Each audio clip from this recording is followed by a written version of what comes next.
News for Richard Blumenthal. He continues to hold a big lead over Linda McMahon. He leads her by 17 points in our latest poll. But there is some good news for Linda McMahon too. She has gained on Blumenthal in every poll that we've done since January. She trailed Blumenthal by 41 points in January and now has cut that lead down to 17 points. So McMahon does have the momentum, but Blumenthal still has a big lead. To what do you attribute the narrowing of the race? Well, part of it certainly was the Vietnam controversy. That did have some effect on the numbers. We've also seen an improvement in the numbers for Linda McMahon on her leadership qualities. Now, more than 60% of voters say she has strong leadership qualities, but her biggest problem is that most Connecticut voters don't think she has the right kind of experience to be a U.S. Senator. Only 38% say that she does have the right kind of experience, and that number tracks very closely with the percentage who say that they're going to vote for her. Only 37% say they will vote for her. So in order for her to win, she's going to have to improve her number on the right kind of experience. McMahon has been on the air with commercials constantly for months and months and months.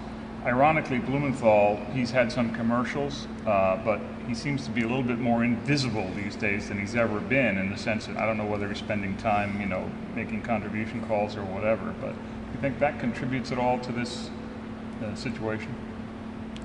I think that it helps McMahon. I mean, she has to be up on the air in order to get better known. She was the unknown starting out in this campaign, so she's still introducing herself to Connecticut voters. And also, she's the one who Connecticut voters doubt whether she is ready to be a U.S. Senator, so she has to continue to try to persuade voters that she does have the right kind of experience for Connecticut. McMahon seems to be largely ignoring Peter Schiff, her opponent in the upcoming August 10th primary.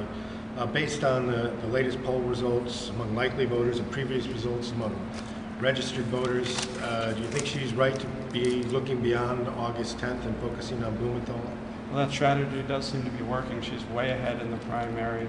She has a 27-point lead over Simmons and an even bigger lead over Schiff in the primary. Schiff is still largely unknown to Republican primary voters. What do you make of Rob Simmons' drop 4 points since the last poll? Yeah, not much. Again, he's suspended his campaign, so we really haven't heard much about Simmons other than some of the buzz about whether or not he would get back into it. Are you surprised that the Vietnam controversy with Blumenthal didn't hurt him more, though? No, because Connecticut voters have known Blumenthal for a long time. He's been their Attorney General for 20 years, and they've known and liked him. In fact, he has been one of the most popular elected officials in Connecticut for a long time, regularly topping the 70% job approval mark. So it's tough to change the opinions of someone that you know and like for so long.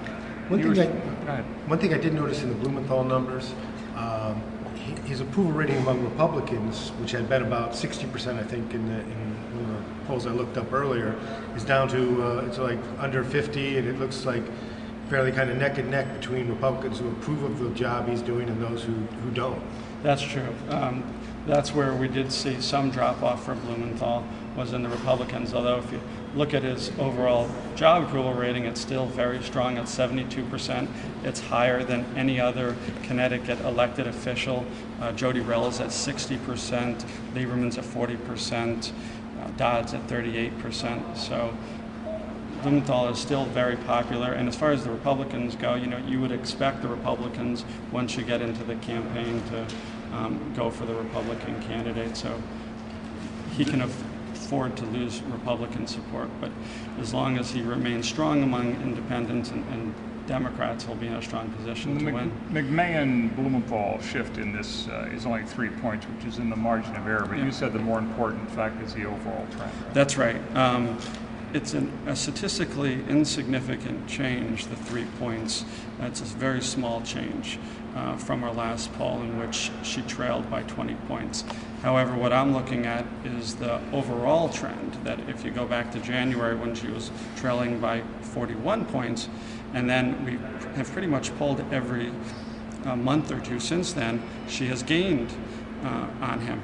Her numbers keep coming up, his numbers keep coming down. There's still a wide gap, but she does have the momentum.